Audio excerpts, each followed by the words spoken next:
Bon, eh ben, écoutez, je vais vous montrer comment on coupe comment on lève les filets d'un saumon. Et pour ça, eh bien, il faut quelques outils. Il faut d'abord, évidemment, un saumon. Celui-ci fait entre 4 et 5 kg. Il faut des mains propres, une combinaison, une tenue de combat, un gant de maille, très important, parce qu'avec des couteaux comme celui-ci, vous imaginez que si votre couteau vous ripez, eh bien, vous vous entaillez la main. Et là, vous êtes bon pour 2 mois d'arrêt.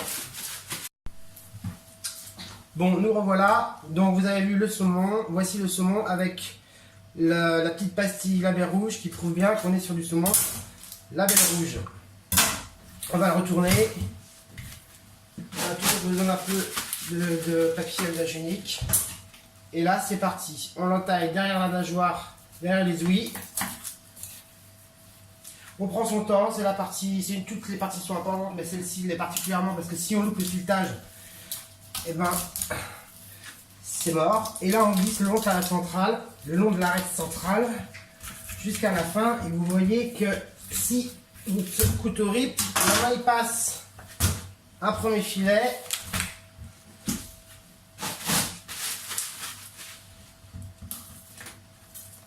un deuxième filet.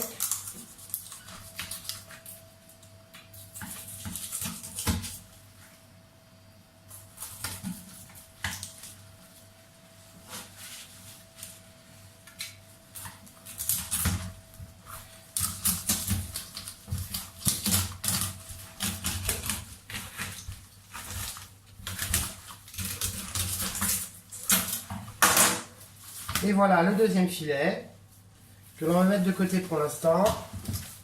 On va tout de suite s'occuper de la rotte centrale pour récupérer le maximum de chair pour éviter les déchets qui ne serviront pas à la vente évidemment, mais pour faire un super tartare, tout simplement. Et pour ce faire, j'ai une petite boîte. Ici, avec une cuillère, je vais venir gratter toute la chair, mais vous voyez, il n'en reste pas beaucoup. De l'autre côté, il y a toujours un peu de sang qui s'échappe puisqu'on a coupé les arêtes. Donc justement, cette opération est à faire le plus rapidement possible pour éviter de récupérer du sang. Voilà. On va s'occuper des joues. Alors on récupère ce qu'on peut, toujours.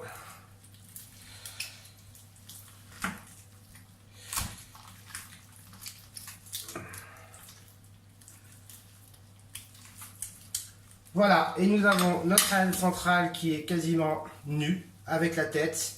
Et moi, malheureusement, pour l'instant, ceci, j'en fais rien. On pourrait faire des fumées de poisson, mais j'ai d'autres chats à fouetter. Je me relave les mains.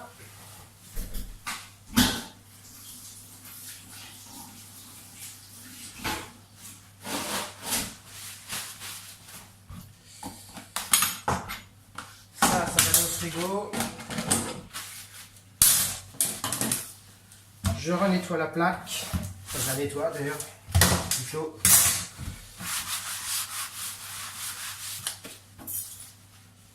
Et nous allons repartir avec un filet, ici, et nous allons lui enlever toutes les arêtes qui sont là, avec le même couteau.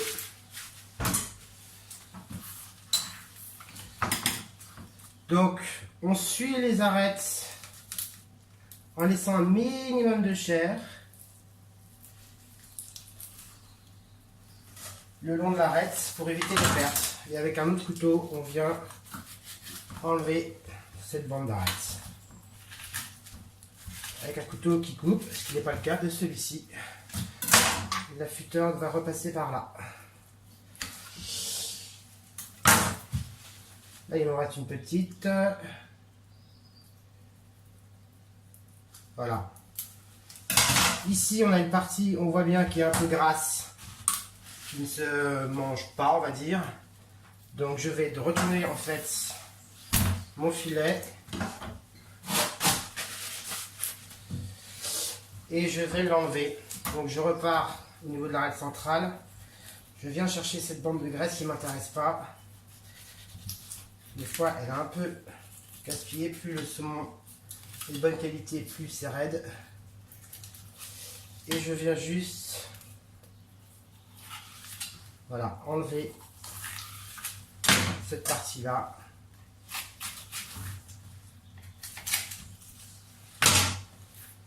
Les chats sont contents.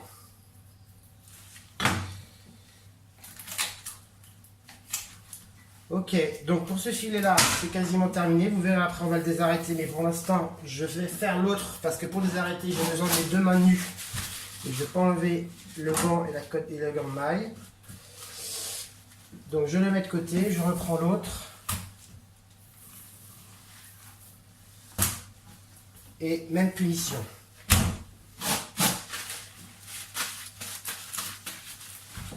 On reprend son couteau, on fait toujours attention que le manche soit pas glissant, c'est comme ça qu'on se blesse.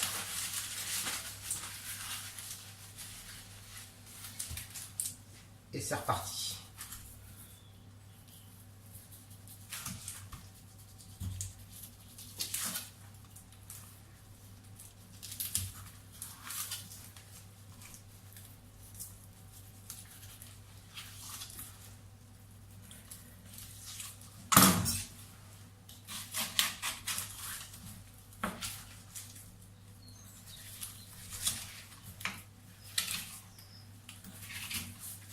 Décidément, il ne coupe pas.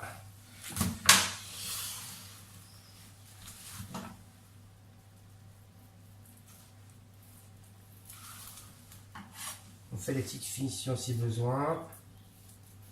Voilà. De l'autre côté, pour ce filet-là, j'ai quasiment rien à enlever. Là, il est propre. Je vais enlever le gant de maille. Je me relève les mains.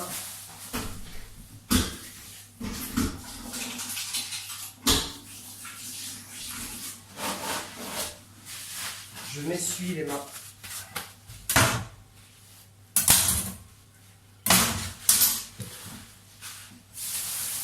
Et là, nous allons commencer, avant d'enlever les arêtes, enlever cette petite partie-là, qui est dure, qui n'est pas agréable en bouche. Alors, on passe un couteau de chaque côté.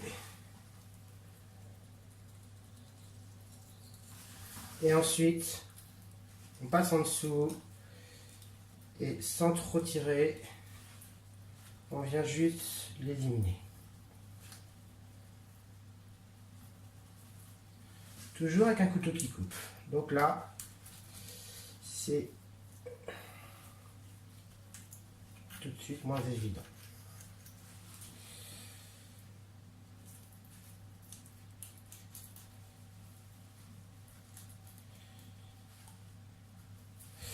Voilà pour ce premier filet. Celui-ci, on va donc le désarrêter. Donc les arêtes, en fait, il y en a toute une ligne qui va jusqu'aux 2/3 du filet. Et on commence toujours par les petites arêtes qui sont ici. On ne les oublie pas. Sinon, après, vous les avez en bouche. Et je me fais engueuler sur les marchés. Allez.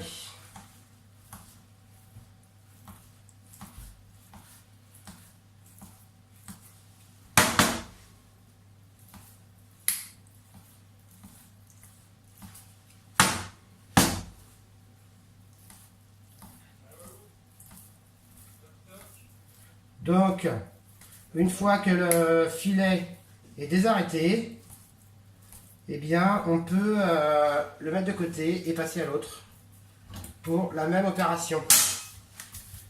Je le pose, je le mets là, je le reprends.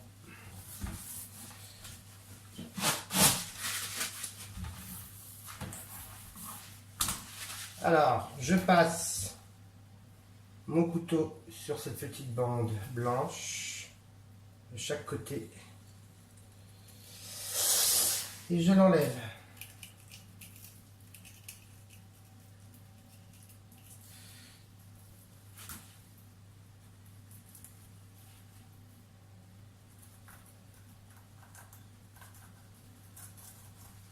Voilà. Et on réitère l'opération de désarrêtage. Et quand on désarrête, on fait toujours attention de tenir son filet correctement de chaque côté de l'arête pour pas abîmer le filet. Sinon le filet il s'ouvre et c'est moins présentable, moins joli. Le salage va être modifié, le fumage aussi. Donc il faut un filet qui soit bien désarrêté. Pas massacré. Surtout.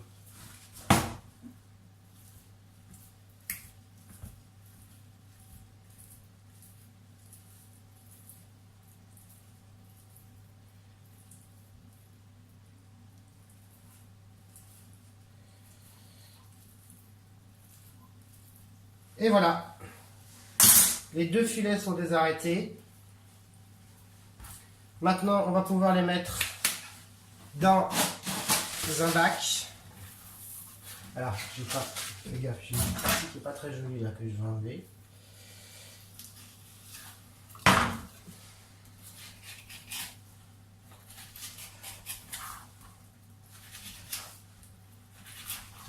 Voilà. Je peux lui enlever le bout de cul qui sert à rien. Je vais chercher un bac. Je vais essuyer ma planche. Attention au couteau qui traîne. Toujours grand ennemi.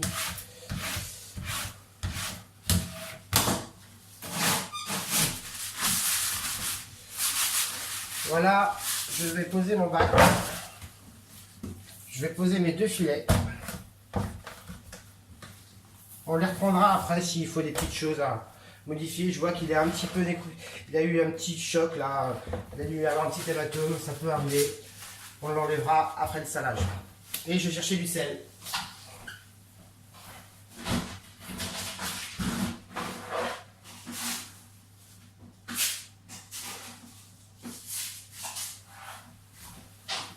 Sel de Garonne. Acheté chez un paludier. Tout ce qu'il y a de plus naturel. Le sel a son importance, on le verra plus tard, en termes de granulométrie, de provenance. Voilà, et en fonction donc des sels, on a des temps de saumurage. Moi maintenant je ne travaille plus qu'avec un seul paludier, comme ça j'ai toujours les mêmes temps de salage. C'est beaucoup plus pratique. L'idée c'est d'en mettre partout, pas trop sur la queue parce qu'elle est moins épaisse, un peu plus sur le ventre là. Parce que c'est évidemment plus épais, ça va être tout con, hein. C'est pas la peine d'avoir fait l'ENA pour comprendre ça. Et le voici. Et maintenant tout là, c'est de le laisser suffisamment longtemps pour qu'il soit salé et pas trop non plus pour pas qu'il soit trop salé. Tout ça à 4 degrés. Même pas, que dis-je, à 0,9 degrés. En chambre froide, c'est parti. Bonne nuit. Bon, nos filets ont été salés, et voilà. Voilà, là on marque, enfin on voit surtout l'eau que nous avons enlevée des filets grâce au sel. C'est pas énorme, hein, mais ça permet malgré tout d'enlever l'eau des chairs. C'est ce qui permet la conservation du poisson. Et comme nous savons peu et que nous fumons peu, eh bien nous n'avons qu'un tout petit peu d'eau. On va enlever ces filets comme ça. Voilà pour l'instant. Le sel, on va enlever le surplus comme ça, tout simplement. Le sel, eh bien ça part en fait à la poubelle, parce que pour l'instant je ne sais pas le recycler. C'est d'ailleurs un point très important à travailler pour la suite des événements, parce que ça reste un déchet pas recyclé. Petit lavage de main, malgré tout encore.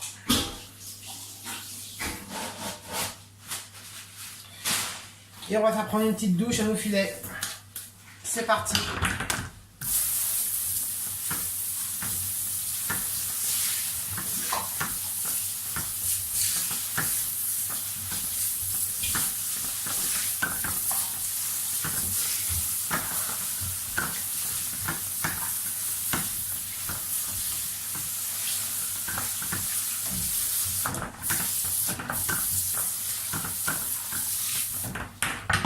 C'est un premier passage.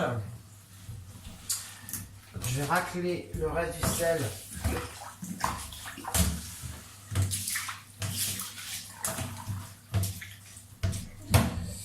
Là, je vois qu'il me... J'ai un petit morceau de chair qui va enlever. Tac.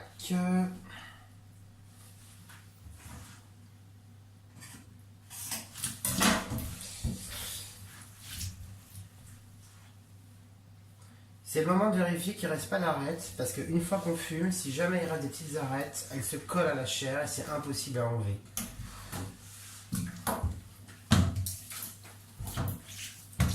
Donc ça, c'est un premier dessalage. Le deuxième va se faire sur une grille en inox alimentaire.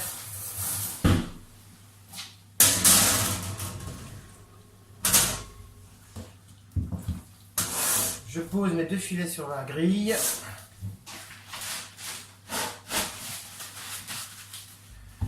Je reprends la petite douchette et c'est reparti. Et on va faire l'autre côté.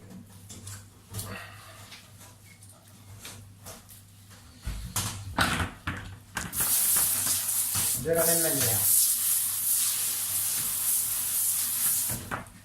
Bon, là, les filets sont trempés, mais dessalés.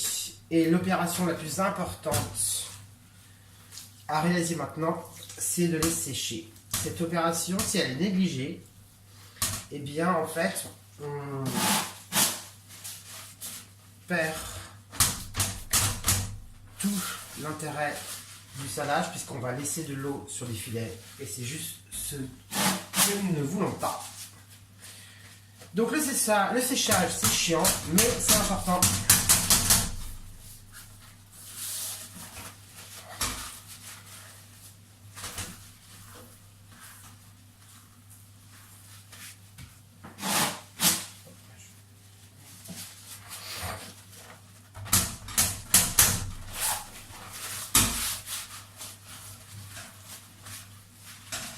Toujours avec du papier à usage unique.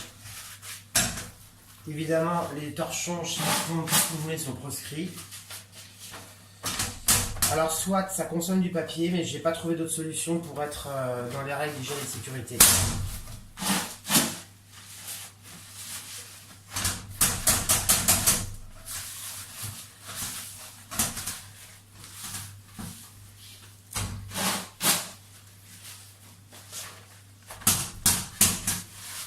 On en prend soin en tout cas.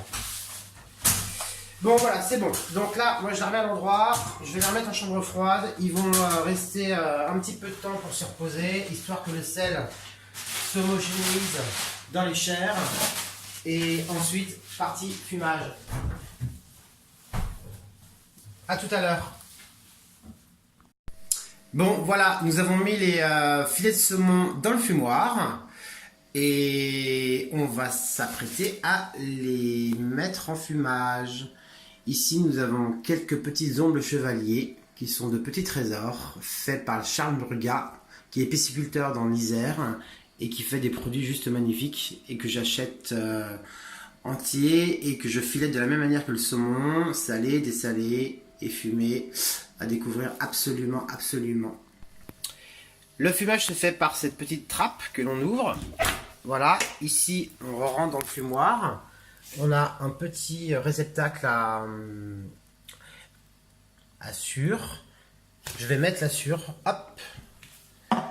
Elle est calibrée, quantifiée, pesée. Je vous en passe et des meilleurs. Ensuite, on va mettre éventuellement là, ce soir, on va mettre un petit peu de romarin qui vient de mon ami Jimmy qui habite Châteauneuf-les-Martigues et qui me ramène du romarin de la garrigue naturelle évidemment.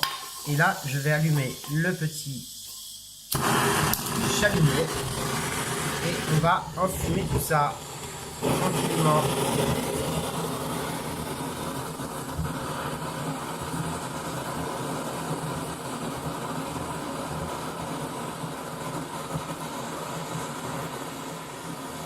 Alors surtout le romarin, on en met très peu parce que ça marque très vite les produits et l'objectif c'est absolument pas d'avoir un goût de romarin.